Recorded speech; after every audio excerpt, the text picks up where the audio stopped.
7वीं class आंकड़ों का प्रबंधन तीसरा चैप्टर। अब हम इस चैप्टर में आंकड़ों को पढ़ना सीखेंगे। आंकड़े क्या होते हैं, कोई भी संख्याएं, जैसे हमें किसी कक्षा में बच्चों की रिजल्ट गणित में क्या है, बच्चों ने 1 रो नंबर ने कितने नंबर लिए, 2 ने कितने लिए, 3 ने कितने लिए, राम ने कितने लिए, श्याम ने कितने लिए, उन सबको अगर मैं रिजल्ट देखने के लिए इकट्ठा करती हूँ तो वो क्या कहलाते हैं, आंकड़े। उनको हम आंकड़े कहते हैं। तो आंकड़ों का प्रबंधन, आंकड़ों को प्रबंध करके लिखना आंकड़ों का प्रबंधन कहलाता है। और इसमें आती है ये, आपने आपके 7वीं क्लास में ये 4 चीजें हैं, इन्हें आप अच्छी तरह समझ लो। अब मैं कुछ आंकड़े लेती हूँ। 3, 5, 7, 8, 9, 3, 2, 1। कितने हैं ये? 1, 2, 3, 4, 5, 6, 7, 8 और 2 और 4। ये इतने आंकड़े हैं। अब मैंने सबसे पहले आपको बताना है कि परिसर क्या है। परिसर में सबसे बड़ा अंक क्या है? सबसे बड़ा अंक यहाँ क्या है? 9 है। और इसको क्या बोलेंगे? अधिकतम अंक। क्या बोलेंगे? अधिकतम अंक। अधिकतम अंक क्या है? 9 है। न्यूनतम अंक क्या है? न्यूनतम अंक 1 है। अधिकतम अंक 9 है, न्यूनतम अंक 1 है। और परिसर निकालने का सूत्र होता है, परिसर मतलब होता है सबसे बड़ा अंक और सबसे छोटे अंक का अंतर। समझ आ गई बात? सबसे बड़ा अंक और सबसे छोटा, सबसे बड़ा आंकड़ा और सबसे छोटे आंकड़े का अंतर। तो सूत्र क्या बना? अधिकतम माइनस न्यूनतम, यानी कि 9 घटा 1 बराबर 8। तो परिसर कितना आ गया? 8। तो इस तरह आपको बच्चों याद रखना है, जो आंकड़े दिए हुए हों उसमें आप देखोगे अधिकतम अंक क्या है और न्यूनतम अंक क्या है। तो उसका आप अधिकतम माइनस न्यूनतम, यानी कि अधिकतम और न्यूनतम का अंतर जो होता है वो परिसर कहलाता है। इसके बाद आता है मध्य। मध्य, मध्य का सूत्र है आंकड़ों का योग बटा आंकड़ों की संख्या। आंकड़ों का योग बटे आंकड़ों की संख्या। अब देखो बच्चों, ये जो उदाहरण दिया हुआ है मैं इसी को लेकर के चलती हूँ। आंकड़ों का योग क्या है? आप इन सबको जोड़ दो। इनको जोड़ोगे, चाहे तो आप इन्हें रफ में जोड़ लो। 3 और 5 8, 8 और 7 15, 15 और 8 23, 23 और 9 32, 32 और 3 35, 35 और 2 37, 37 और 1 38, 38 और 2 40, 40 और 4 44। कितने हो गए? 44। आंकड़ों का, इन सभी आंकड़ों का योग कितना हो गया? 44। और आंकड़ों की संख्या देखो, 1 2 3 4 5 6 7 8 9 10। इनको कहते हैं आंकड़ों की संख्या। तो संख्या कितनी है? 10। आप 44 को 10 से भाग करेंगे, पूरा भाग नहीं होता, तो अब इसे हम दशमलव में भी लिख सकते हैं। ये आ गया 4.4। तो इसे हम कहते हैं मध्य। मध्य भी कहते हैं, इसे औसत भी कहते हैं। अगर कई बार प्रश्न में कह देते हैं औसत माध्यमान ज्ञात कीजिए, तो इसका मतलब भी यही है, मध्य ही निकालना है, औसत निकालना, मतलब आंकड़ों का योग बटे आंकड़ों की संख्या। ये बात अब बच्चे ध्यान रखें। इसके बाद अब मैं आपको सिखाती हूँ माध्यक कैसे निकालते हैं। माध्यक में सबसे पहले बच्चों, सबसे पहले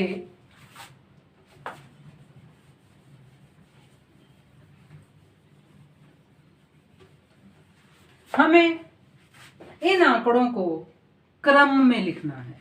चाहे तो हम आरोही क्रम में लिख लें, चाहे अवरोही क्रम में लिख लें, मतलब चाहे घटते क्रम में लिख दें, चाहे हम इन्हें बढ़ते क्रम में लिख दें। तो मैं इन्हें लिख रही हूं बढ़ते क्रम में।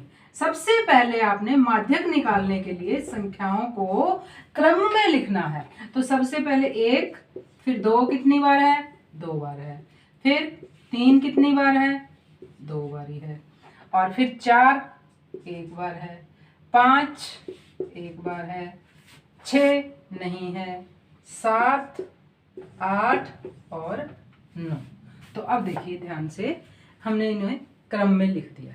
अब सिंपल सा तरीका तो ये है। आप देखो ये कितने हैं, सबसे बीच में नंबर, माध्यक का मतलब होता है बिल्कुल मिडल मोस्ट नंबर, यानी बिल्कुल मध्य का नंबर जो है वो माध्यक कहलाता है। तो अब यहाँ देखो, आप बिल्कुल बीच का नंबर ढूंढ लो।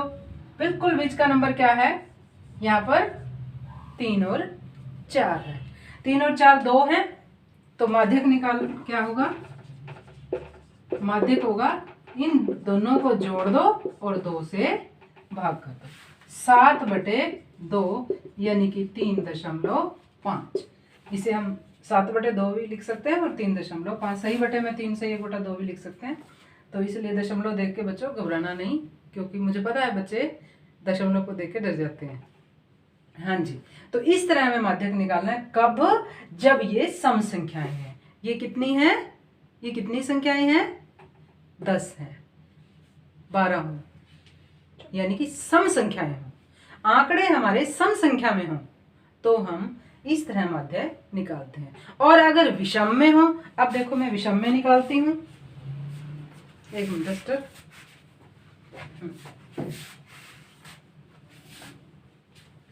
एक नंबर में डिलीट कर देती हूँ।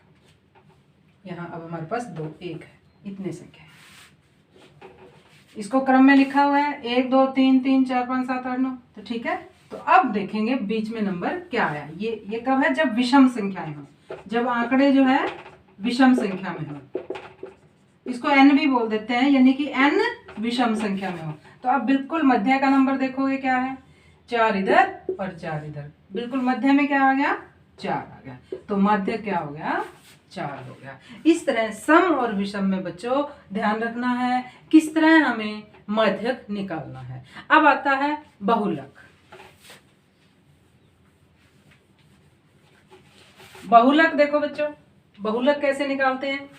बहुलक बहुत ही आसान है, जो बहुबार आए, जो बहुबार आए। और बहुलक का क्या फायदा है, बहुलक किस लिए निकाला जाता है।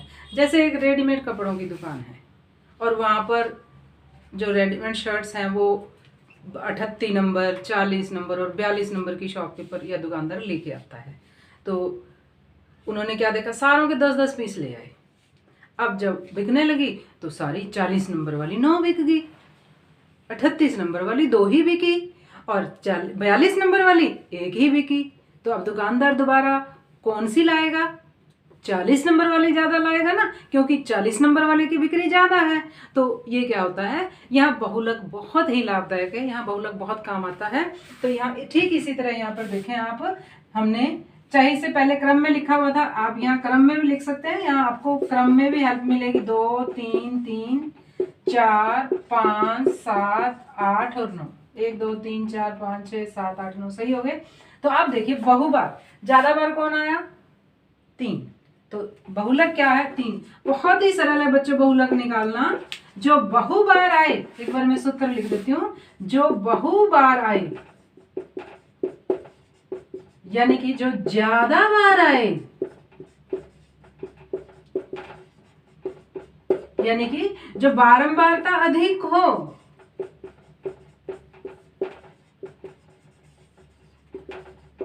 वह बहुलक कहलाता है। और यहां बहुलक क्या है, यहां बहुलक क्या है, 3। बहुलक कितना है, 3, क्योंकि देखो 1 एक बार है, 2 भी एक बार है, 4 भी एक बार है, 5 भी एक बार है, 7 भी एक बार है, 8 भी एक बार है, 9 भी एक बार है। तो 2 बार क्या है, 3 है।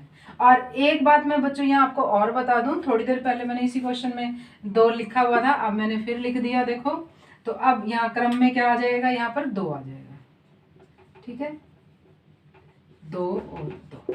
तो बहुलक जो है 1 से ज्यादा भी हो सकते हैं। यहाँ पर 2 भी 2 बार है और 3 भी 2 बार है, तो हम किसका बहुलक कहेंगे, हम 2 बहुलक कह देंगे, यानी कि 2 भी बहुलक है और 3 भी बहुलक है। इसलिए ज्यादा भी बहुलक हो सकते हैं, इसलिए आपने कंफ्यूज नहीं होना कि यहाँ 2 आंकड़े ऐसे हैं जो डबल बार आ रहे हैं या बहुबार आ रहे हैं, तो आप दोनों को ही बहुलक कहेंगे। बच्चों 3.1 प्रश्नावली का पहला प्रश्न, प्रश्नावली कौन सी है, 3.1 पहला प्रश्न। यहाँ देखो क्या कहा है, अपनी कक्षा के किन्हीं 10 विद्यार्थियों की ऊंचाइयों का परिसर ज्ञात कीजिए। तो बच्चों मैं अब आप लोगों से ही पूछती हूँ, चलो बताओ परविंदर, आपकी लंबाई कितनी है? 150 सेंटीमीटर जी। चलो स्नेहा आप बताओ, आपकी लंबाई कितनी है? 149 सेंटीमीटर जी। हाँ जी, आप बताइए सुखविंदर, आपकी लंबाई कितनी है? 148 सेंटीमीटर जी। हाँ जी, आप बताइए जसमीत, आपकी लंबाई कितनी है? 151 सेंटीमीटर जी।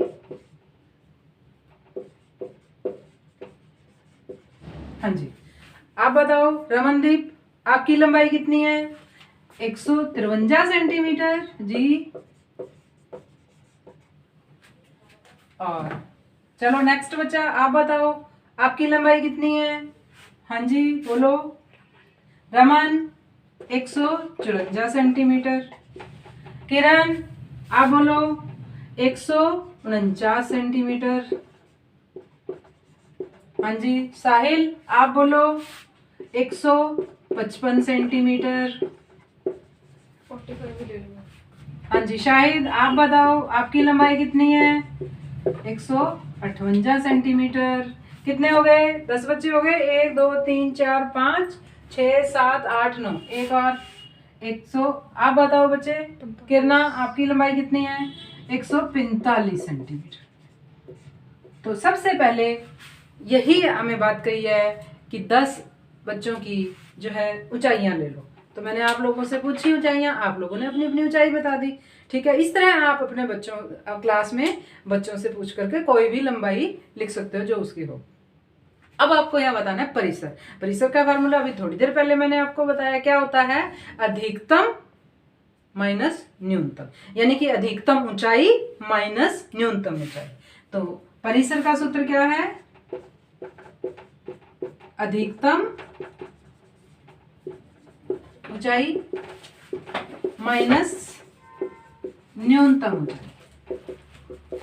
तो क्या है अधिकतम? देखो बच्चों क्या है, सबसे ज्यादा 150, 149, 151, 153। तो मुझे नजर आ रही है 158। अधिकतम क्या है? पहले इधर लिख लेते हैं अलग से। अधिकतम ऊंचाई 158 सेंटीमीटर। और न्यूनतम क्या है?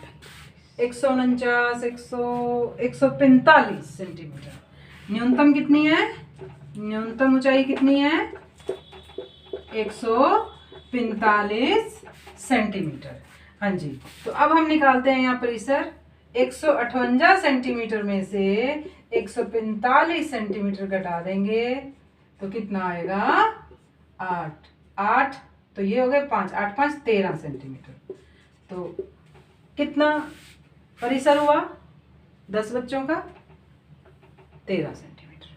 तो इस तरह बच्चों यहाँ आपका आंसर ऊपर नीचे हो सकता है, क्योंकि हम कक्षा के बच्चों की लंबाई को देख करके चलेंगे।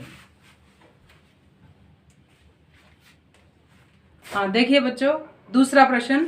यहाँ कक्षा के एक मूल्यांकन में प्राप्त किए गए निम्नलिखित अंकों को सारणीबद्ध रूप में संगठित कीजिए। सबसे पहले हम संगठित करते हैं। आपको मैंने छठी में सिखाया हुआ है, एक बार मैं आपको यहाँ फिर सिखा देती हूँ। तो कैसे? सबसे पहले देखो आंकड़े क्या हैं? 1 है, 2 3 4 5 6 7 8 और 9।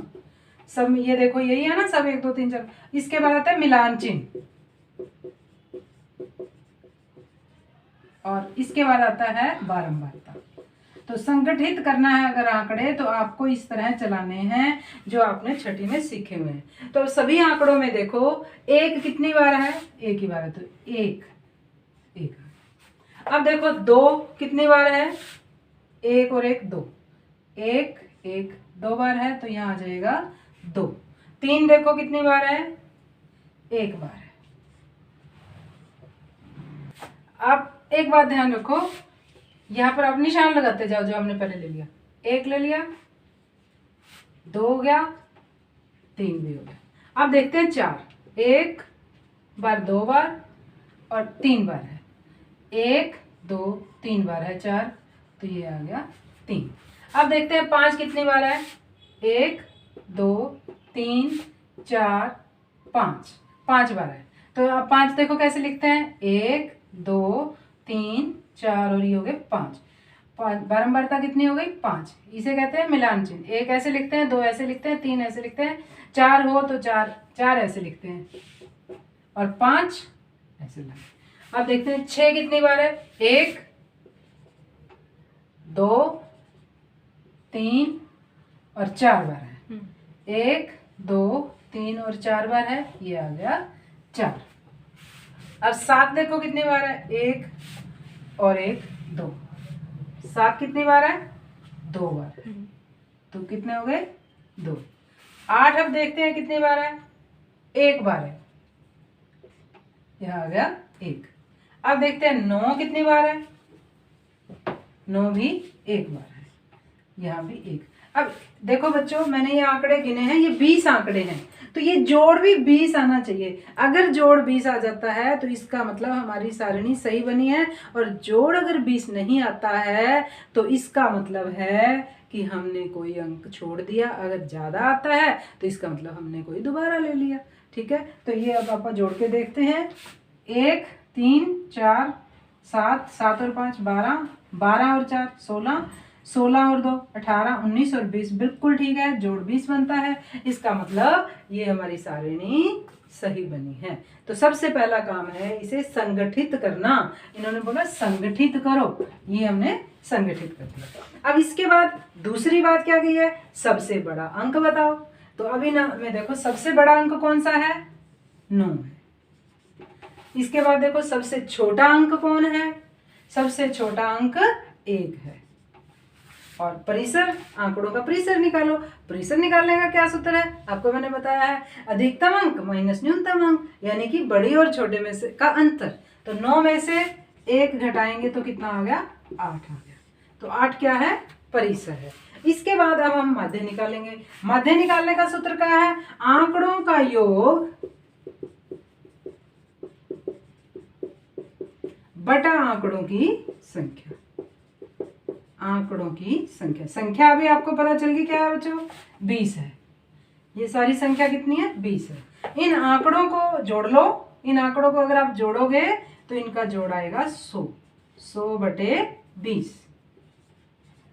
ये कितना आ गया, 5।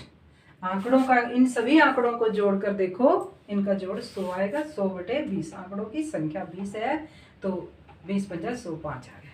तो इस तरह माध्य हो गया 5।